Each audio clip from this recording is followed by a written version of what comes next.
ചിറ്റമ്മ ധ്രുവനെ ഇറക്കി വിട്ടു. കരഞ്ഞുകൊണ്ട് അമ്മയുടെ അടുത്ത് ചെന്നു. വിവരം കേട്ടപ്പോ അമ്മയ്ക്കും ദുഃഖം തോന്നി. അച്ഛൻ ഒന്നാണെങ്കിലും രണ്ടമ്മ പെറ്റ മക്കൾ. അതിൽ ഒരു മകനോട് അച്ഛൻ കൂടുതൽ സ്നേഹം കാണിക്കുന്നു. ആ അച്ഛന്റെ സ്നേഹം തനിക്കും കിട്ടാൻ എന്താണ് വഴിയെന്ന് ധ്രുവൻ അമ്മയോട് ചോദിച്ചു. ഈശ്വരനോട് പ്രാർത്ഥിക്കാൻ അമ്മ മകനെ ഉപദേശിച്ചു. ധ്രുവൻ കൊട്ടാരത്തിൽ നിന്നും ഇറങ്ങി കാട്ടിലേക്ക് പോയി. അവിടെ ചെന്ന് തപസ് ചെയ്യാൻ തുടങ്ങി. ഈശ്വരൻ ധ്രുവന്റെ പ്രാർത്ഥന കേട്ടു. ധ്രുവനെ ഒരു നക്ഷത്രമാക്കി ആകാശത്ത് പ്രതിഷ്ഠിച്ചു. അതാണ് നാം എന്നും കാണുന്ന ധ്രുവ നക്ഷത്രം. ഈ കഥയിൽ നിന്നും നാം പ്രധാനമായി പഠിക്കുന്ന പാഠം എന്താണെന്നറിയാമോ? പെറ്റമ്മയുടെ സ്നേഹം പോറ്റമ്മയിൽ നിന്നും ഒരിക്കലും കിട്ടില്ല എന്ന്. നിങ്ങൾക്കെല്ലാം അമ്മയുണ്ടല്ലോ. അമ്മയുടെ സ്നേഹത്തിന് നിങ്ങൾ ഓരോ ഉദാഹരണങ്ങൾ പറയൂ. ബിജോ പറയൂ. എന്റെ അമ്മ എന്നും എനിക്ക് കഥ പറഞ്ഞു തരും. റൈറ്റ്. ഇനി ജൂബി പറയൂ. അമ്മയാണ് എന്നെ എന്നും കുളിപ്പിച്ച് മുടി ചീകി തരുന്നത്. Sit down. ശ്രീമോൾ പറയൂ. എനിക്ക് മമ്മിയില്ല.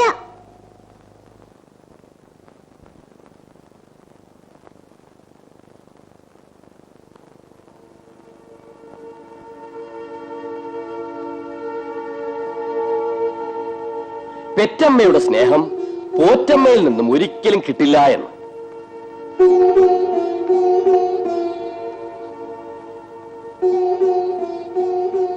ശ്രീമോളെ, മോൾ എന്താ ആലോചിച്ചിരിക്കുന്നത്?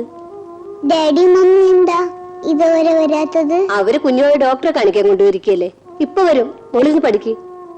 അവരെന്താ എന്നും കൂടി ഡോക്ടറെ അടുത്ത് കൊണ്ടുപോകുന്നത്? അതിന് ശ്രീമോൾക്ക് അസുഖമൊന്നുമില്ലല്ലോ ഡോക്ടറെ കാണിക്കാൻ. ഡാഡിക്കും മമ്മിക്കും ഞാൻ വന്നിട്ട് പോയാ മതിയായിരുന്നല്ലോ. കുഞ്ഞുവാവയ്ക്ക് അസുഖമായതുകൊണ്ടല്ലേ അവര് പോയത്. അല്ലേലും കുഞ്ഞുവാവ വന്ന പിന്നെ എന്നോട് ആർക്കും സ്നേഹമില്ല. ആരാ അത് പറഞ്ഞത്? മോളോടല്ലേ എല്ലാവർക്കും സ്നേഹം. സ്നേഹം ഉണ്ടെങ്കിൽ എന്നെ തനിച്ചാക്കിട്ട് അവര് പോവോ? ഇപ്പൊ എല്ലാവർക്കും കുഞ്ഞുവാവയ്യ മതി. മോൾ എന്താ നോക്കിയിരിക്കുന്നത്? ചോറുണ്ട് മോളെ. എനിക്ക് വേണ്ട. എല്ലാവരും ഊണ് കഴിക്കുന്നത് കണ്ടില്ലേ? മോളും കഴിക്കേ. എനിക്ക് വേണ്ടെന്ന് പറഞ്ഞില്ലേ? എല്ലാ ദിവസവും മമ്മിയല്ലേ ചോറ് കൊണ്ട് തന്നിരുന്നത്. മമ്മി ചോറ് കൊണ്ട് തന്നാലേ ഞാൻ കഴിക്കൂ. മമ്മിക്ക് കുഞ്ഞുമായിട്ട് വരാൻ പറ്റുമോ? കുഞ്ഞുവാവിയെ കല്യാണമ്മയുടെ കൈ കൊടുത്തിട്ട് മമ്മിക്ക് വന്നാലെന്താ? അത് ശരിയാണോ മോളെ? ഇപ്പൊ മോളെ കഴിക്കും. വീട്ടിൽ വരുമ്പോ മമ്മി വാരി തരും. കഴിക്കും മോളെ.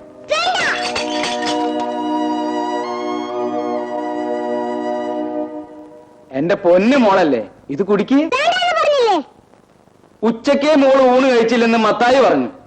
ഇതെങ്കിലും കഴിക്കും മോളെ. അത് പറ്റില്ല. ഈ പാലും കുടിക്കണം, ബിസ്ക്കറ്റും തിന്നണം. ഡാഡി വരാൻ വൈകും. അതുകൊണ്ട് മോളെ വർക്ക് സൈറ്റിലേക്ക് കൊണ്ടുചെല്ലാൻ വക്കച്ചനോട് പറഞ്ഞിട്ടാ പോയത്.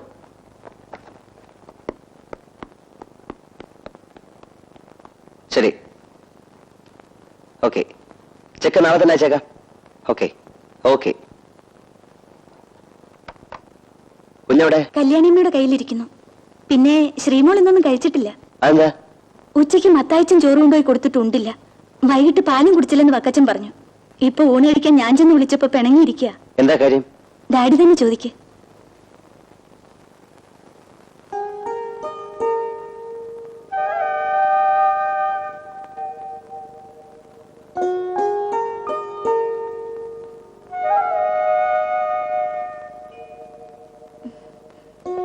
ശ്രീമോളെ, മോള് ഡാഡിയോടും മമ്മിയോടും പിണങ്ങിയിരിക്കുകയാണോ? മോളെന്താ ഇന്നൊന്നും കഴിക്കാത്തത്? മോള് വാ, ഡാഡിക്കും മോക്കും മമ്മിക്കും കൂടെ ഊണ് കഴിക്കാം. മോൾ എന്തിനാ വഴക്കിട്ടിരിക്കുന്നേ? കാര്യം എന്താന്ന് ഡാഡിയോട് പറ. ഇന്ന് മമ്മി എനിക്ക് സ്കൂളിൽ ചോറ് കൊണ്ടു തന്നില്ല. ആഹാ, അതാണ് കാര്യം. എന്നാ ഡാഡി മമ്മിക്ക് ഒരു പണിഷ്മെന്റ് കൊടുക്കാം. മമ്മിക്ക് വെട്ടത്ത് ചോറ് കൊടുത്ത് ഇരട്ടത്ത് കിടത്താം. എന്താ മതിയോ? ആ, ഇനി വല്ലതും ഉണ്ടോ? ഡാഡി മോളെ കൊണ്ടുവരാൻ ഇന്ന് ഓഫീസിൽ വന്നില്ലല്ലോ. എന്താ ചെല്ലാതിരുന്നത്? അത് ഞാൻ പിന്നെ വർക്ക് സൈറ്റിലായി പോയില്ലേ. ആ, അപ്പൊ ഡാഡിക്ക് ഒരു പണിഷ്മെന്റ് കൊടുക്കാം. ഡാഡിക്ക് ഇരുട്ടത്ത് ചോറും കൊടുത്ത് വെട്ടത്ത് കിടത്താം. എന്താ മതിയോ? എന്നാ വാ. ആ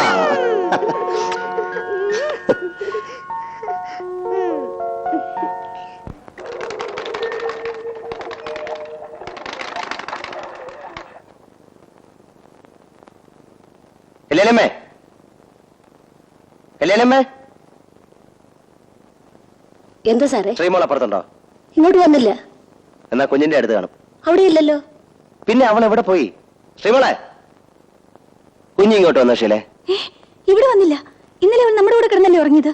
അയ്യോ, പിന്നെ എന്റെ മോൾ എവിടെ പോയി? അയ്യോ, കുഞ്ഞ് ദേ കിടക്കുന്നു.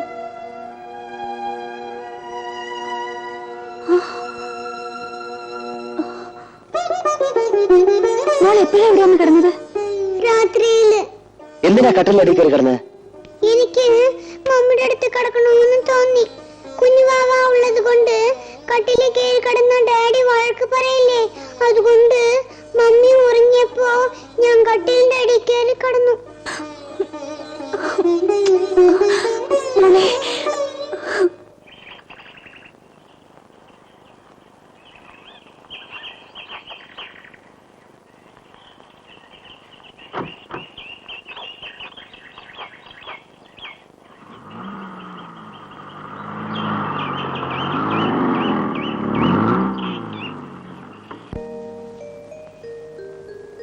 എഴുതിയോ?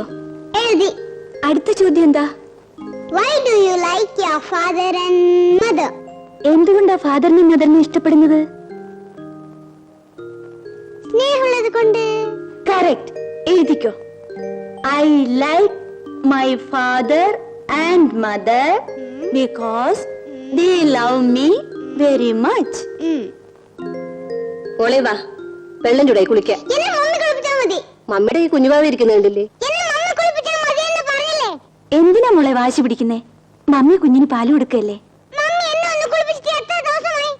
കുഞ്ഞുവാവ വലുതാകുന്നത് വരെ കല്യാണി അമ്മ കുളിപ്പിക്കാം. വാ വേണ്ട എന്ന് പറഞ്ഞില്ലേ? വാ കുഞ്ഞേ, വേണ്ട. ഇങ്ങോട്ട് വാ കുഞ്ഞേ. വിട്ടു എന്നെ. കുഞ്ഞെ ഞാൻ കുളിപ്പിക്കാന്ന്. വാ കുഞ്ഞെ, ഞാൻ കുളിപ്പിക്കാന്ന്. വാ കുഞ്ഞെ, കുഞ്ഞെ വാ. എന്റെ കുഞ്ഞിനെ അതിന് വെറ്റ് പൊട്ടിയല്ലോ. ഈ കൊച്ചിനെ തുടങ്ങി എന്ത് ചെയ്യും? ഇതിനൊന്ന് പിടിച്ച കല്യാണമേ. ശ്രീമോളെ, നീ എന്താ ചെയ്തത്? മേലങ്ങനെ ചെയ്യോ? ചെയ്യൂന്ന്. മമ്മി എന്നെ തല്ലിയില്ലേ? ഞാൻ ഡാഡിയോട് ചെന്ന് പറഞ്ഞു കൊടുക്കും.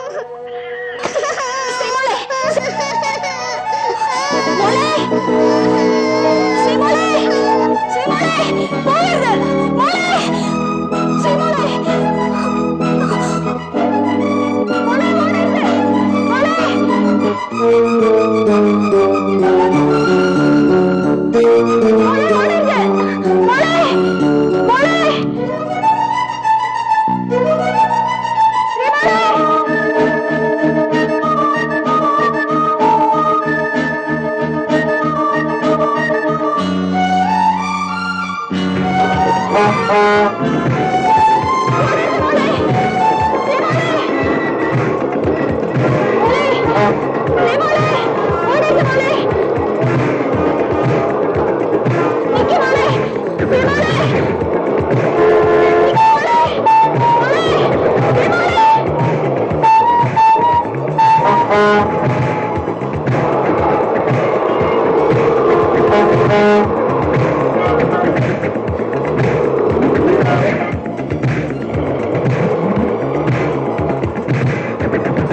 എന്താ മോളെ? മമ്മി എന്നെ തല്ലി. തന്നെയോ? എന്തിനോ?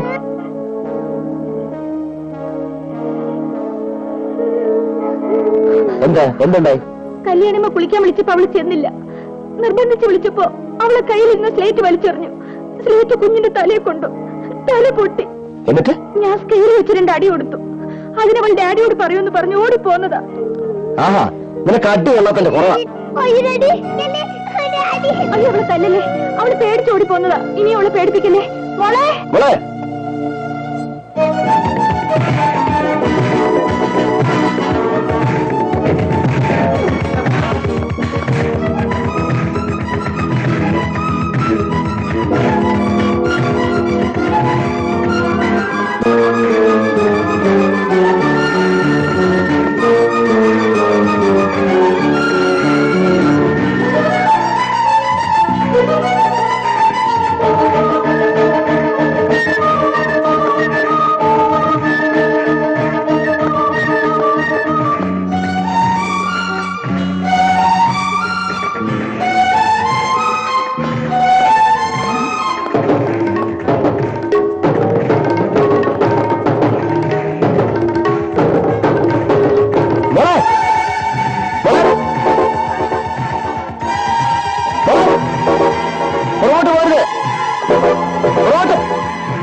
ആ ഷോക്കിന് ശേഷം എന്റെ ഷീല സംസാരിച്ചിട്ടില്ല. കൊണ്ടുപോകാത്ത ഹോസ്പിറ്റലില്ല, കാണിക്കാത്ത ഡോക്ടേഴ്സ് ഇല്ല. ക്യാപ്സ്യൂൾസ്, ഇഞ്ചക്ഷൻ, ഷോക്ക് ട്രീറ്റ്മെന്റ് ഇവ ഉണ്ടെന്നും ഷീലയ്ക്ക് ഒരു മാറ്റം ഉണ്ടായിട്ടില്ല. ശ്രീമോളുടെ മരണത്തിന് ശേഷം രണ്ടാമത്തെ കുട്ടി അവളാണ് പുറത്ത് പഠിക്കുന്നത്. ഡോക്ടർ എന്റെ ആദ്യത്തെ മകളെയും രണ്ടാമത്തെ മകളെയും കണ്ടാൽ തിരിച്ചറിയുകയില്ല. അത്ഭുതകരമായ രൂപസാദൃശ്യമാണ് ഈശ്വരൻ അവർക്ക് കൊടുത്തിരിക്കുന്നത്. പക്ഷേ അവളെ തിരിച്ചറിയാൻ പോലും എന്റെ ഷീലയ്ക്ക് ഇതുവരെ കഴിഞ്ഞിട്ടില്ല. ഡോക്ടർ വിളിക്കൂ. ഡോക്ടർ വേഗം അടുത്തേക്ക് വരാൻ പറഞ്ഞു.